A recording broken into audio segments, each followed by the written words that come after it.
is Elaine McDougall. I work in the English department at UMBC and am director of the Writing Center for the Academic Success Center. So we're going to start with something a little bit different this morning or whenever you're practicing. We're going to start with some inversions or an inversion. So I'm going to walk you through it. Hopefully you have a wall nearby. And if you need to move so that you can kind of find a wall space, so just so that you have a space where you can lift your legs up the wall, basically, that's what we're going to go into. All right. I will also offer an alternative. I'll get you into this if you want to take this position, or if you want to just have an inversion on your mat, I'll show you how to do that as well. So to get into this position, you take your hip against the wall. So you're kind of just, right next to the wall here. And then go ahead and lie back. And then you're going to lift your legs straight up and then kind of like turn yourself so that your legs come right up to the wall. And the reason for that is you want to have your hips, your backside, as close up to the wall as you can, and that'll give you the most stretch in the backs of the legs here. So see if you can get yourself here, if that feels all right for you, and then just let yourself kind of relax here. So just let the wall do the work, just giving you that nice stretch through the backs of the legs. Let the arms and shoulders relax down to your sides. Close the eyes if that feels good. And you might notice a little bit of coolness coming into the feet. So please stay here if you have your legs up the wall and you're happy here. Please feel free to just relax and stay here. For my friends who do not want to take this pose or do not have a wall handy, I want to offer another position, and this can be done with a block or without a block. So again, we're coming down onto our backs. And if you don't have a block, you're just going to simply lift your legs up. So just kind of finding this position here. Still with the inversion, same thing as the wall, except you just don't have the wall as the prop. If you have a block handy, and you can get these guys, pretty cheap, I think, if you're interested in purchasing one. So you're going to take that block and you're going to slide it underneath of kind of the lower back area. So you're lifting up and kind of finding kind of upper hips, lower back area. And everybody's different, so you can just kind of adjust the block to where it feels okay. You don't want to feel any, that kind of discomfort of it pressing. So just make sure that wherever it is, it's feeling okay to you. And then when you have that block in place, you can then lift your legs up and come into this inversion here. So this is just a nice relaxation pose. It kind of encourages the system to just release and relax. I've known some folks who have actually fallen asleep with their legs up the wall. So if you're still in that position, just allow yourself to kind of experience what it feels like.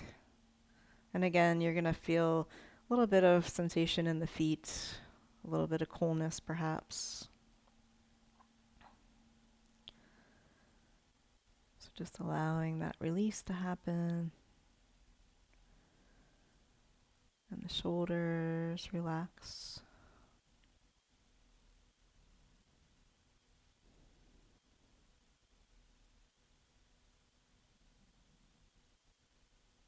Might feel a little tremble in the legs.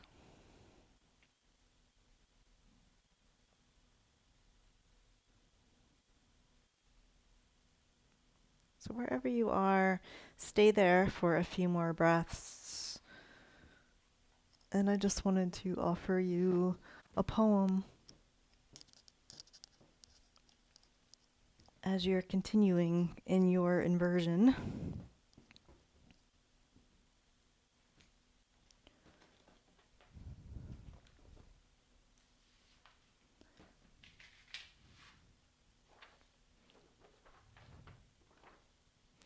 So this is a poem by Rumi. It was translated by Coleman Barks, called The Guest House.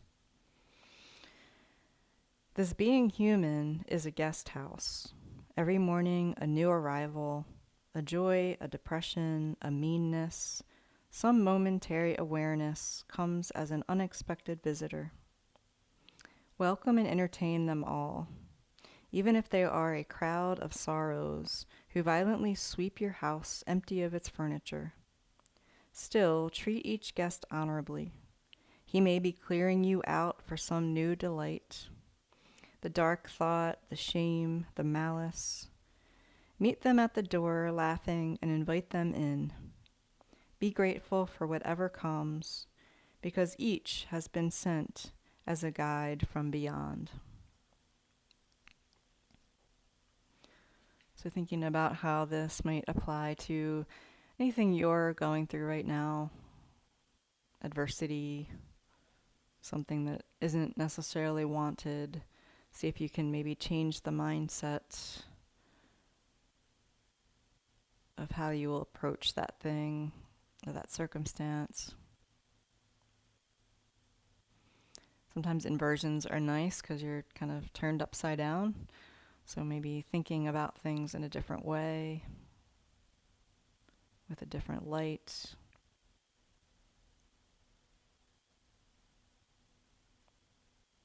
So I'm going to slowly start to bring you out of this inversion.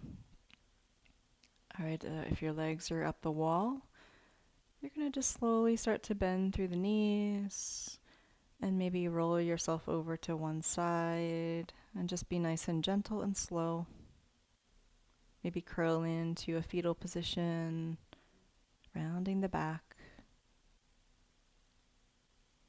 If your legs are straight up in your supported shoulder stand on your mat, just slowly bend through the knees, bring your feet to the mat. And just very gently lift up off through the hips and slide that block out from underneath of you if you have the block, or a blanket. I didn't mention that before, but you can always use a blanket to support that lower back as well.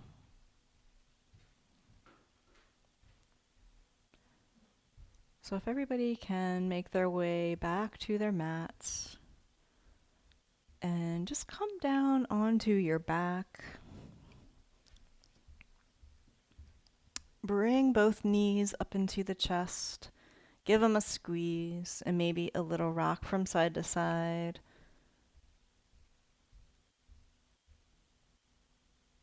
Just kind of loosening the spine a little bit here.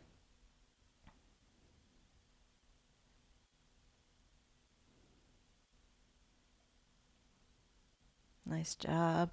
So let's go ahead and lower the feet back down to the mat. And we're going to rock the knees to one side, roll to one side, and just press yourself up into a tabletop position. So let's work a little bit more through the spine. So we're coming into knees below the hips, hands below the shoulders.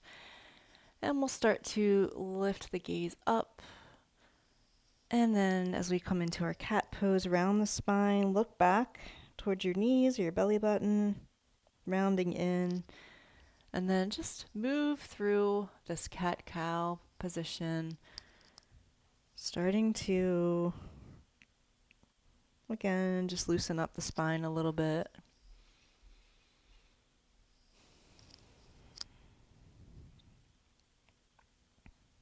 Couple more rounds here of cat-cow.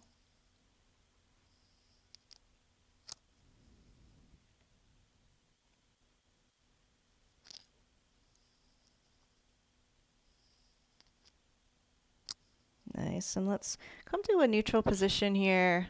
Hands are still underneath of the shoulders. Knees are below the hips. Let's curl our toes underneath. And we're just going to come up into a downward facing dog. So slowly lifting your knees up, Dropping the heels back and down, reaching forward through the hands. So we're making kind of this V shape with the body. Breathing in and exhaling out. Let it go. So if this is too much to maintain here, you can drop to your knees and just walk your hands forward and come into what we call puppy pose, which is a very similar thing to downward facing dog. Just takes the pressure off the wrists a little bit. So find your pose, either downward facing dog or puppy pose, and breathe.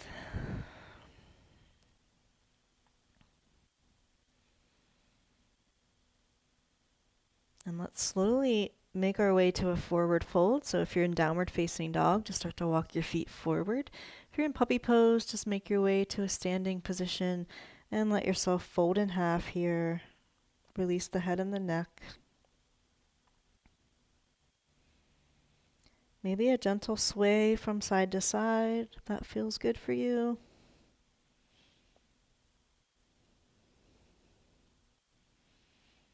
Then pressing down through the feet, roll up the spine, nice and slow, let the arms dangle.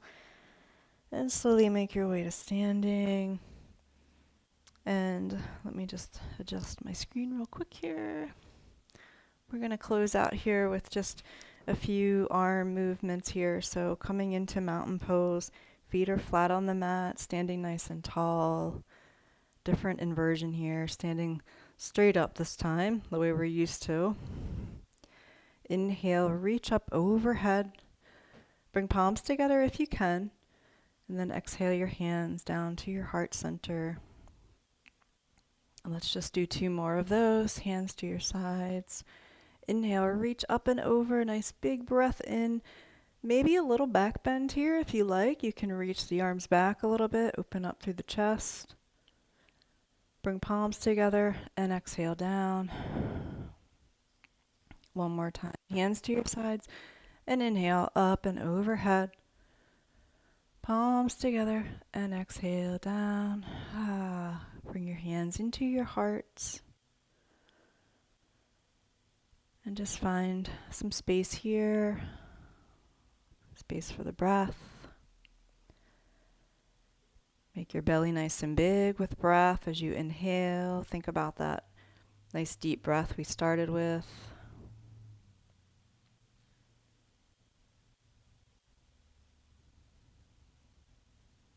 And then go ahead and lower your hands down to your sides.